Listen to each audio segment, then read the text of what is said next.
Sinimula na ng Land Transportation Office ang paniniket sa mga e-bike at e-trike na nahuling dumaraan sa ilang pangunahing kalsada sa Metro Manila. Ayon sa ilang e-trike driver, kapalit nito ang mas mahinang kita dahil hindi naman sila makapaghahatid ng mas maraming pasahero.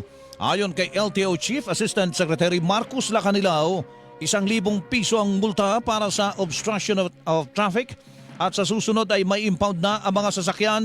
Turuan natin yung mga kababayan natin pumunta sa inner roads. Pero kapag ganito pa rin, sabi ko nga, pahigpit tayo ng pahigpit. Hanggat ganyan pa rin, huwag natin antayin na dumating na mag-i-impound na kami. At papunta ho kami doon. Bukod sa EDSA, C5 Road, Rojas Boulevard at Quirino Highway mula Magallanes sa Teslex, anumang araw ngayong linggo ay ipagbabawal na rin ang mga e-trike at e-bike sa Commonwealth Avenue, Quezon Avenue at Marcos Highway.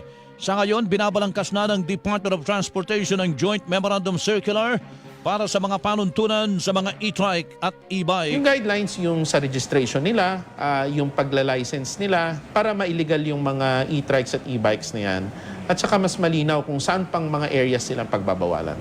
Once na-regulate mo yan, may required din sila ng driver's license, nauunawaan nila yung mga traffic rules and regulations kung saan sila hindi pwede at pwede. Ang tinig ni LTO Chief Assistant Secretary Marcos Lacanilao.